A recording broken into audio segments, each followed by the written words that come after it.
Welcome back, and thank you very much for staying with All Angles.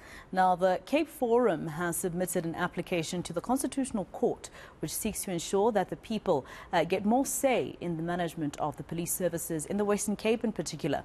The civil rights organisation wants to achieve this through a provincial referendum.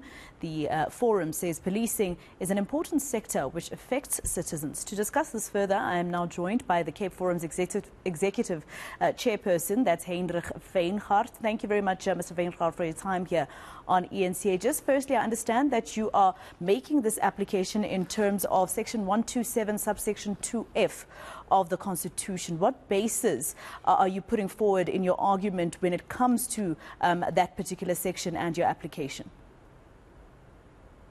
Masego, good afternoon, and thank you for the opportunity. So yes, Section 127 of the Constitution makes provision for provincial referendums to be held. But there is a question about whether the necessary legislation is in place to give effect to that section of the Constitution.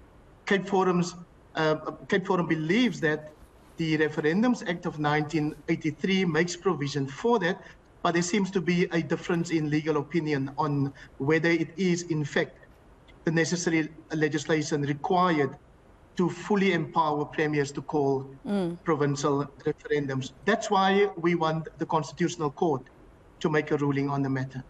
And by giving the powers solely to the premiers in each province, well, for now you're fighting for it to happen in the Western Cape, how does that involve, I know that one of your main arguments is that policing also needs the buy-in of the community, and the community should sometimes decide on the services in their community, police services in their community. So giving the power to the premier, how does that give way to your argument about community members? So it is the community members who will vote in such referendum on a question being posed to them. We suggest that the question of policing powers being managed in the province or by the province should be the first such question in a provincial referendum. So just broadly speaking, Masego, Cape Forum was established a year ago, and our primary aim is to work towards the devolution of powers. In other words, where the national government is failing, we're asking for those powers to be devolved or passed down to provincial governments, those who have proven that they are able to perform such duties.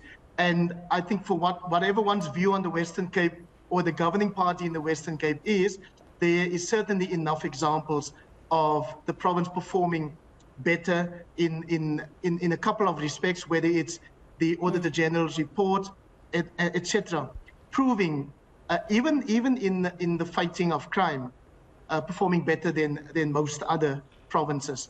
So it's important to me to make it clear that we don't mobilize for more powers to be given to a particular party simply because that party is governing the province of the Western Cape. We want provinces to be empowered, and because we are a Western Cape-based organization, it makes sense that we would start with the Western Cape as our focus there.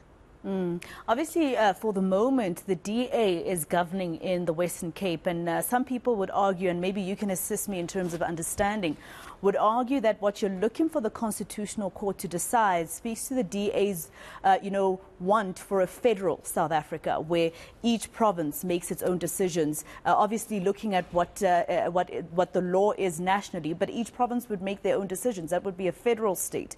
Doesn't that mean that your application then is looking at changing quite a lot more in the country than just the powers when it comes to services and policing?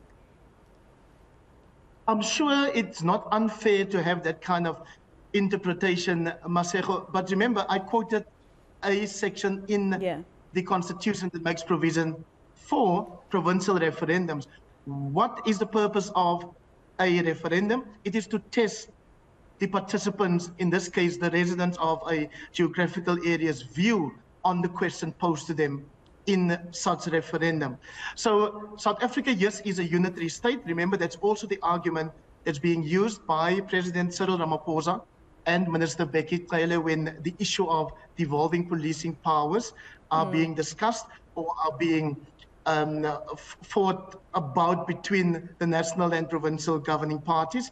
which is why Cape Forum is saying we should give the people of the province a larger say in this matter. It cannot simply be left to political parties, although we are governed by politicians. Yeah. If you have a referendum that will give the view of the citizens, it will move us yes closer to a federal kind of system. But it is the same constitution that allows for these, call it federal features, while we are a unitary state. So the fact that we have 9 provinces in itself is a form of federalism.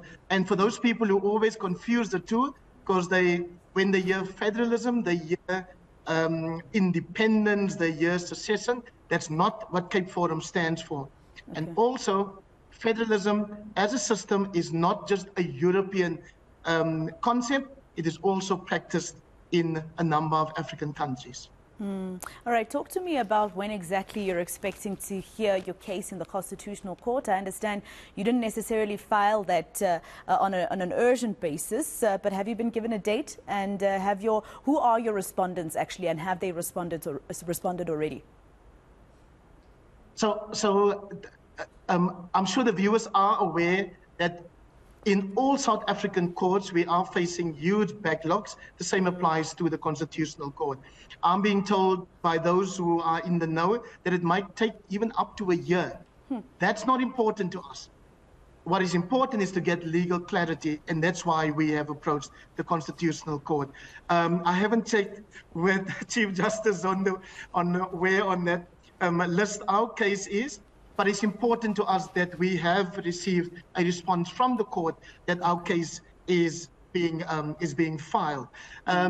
It doesn't really matter how long it takes. It is important that we get to the point where we give the citizens, the viewers, the residents of the province a say in matters that are not simply solved or resolved by elections. And that seems to be the view, may I add, of the Premier, Alan Wyngaard.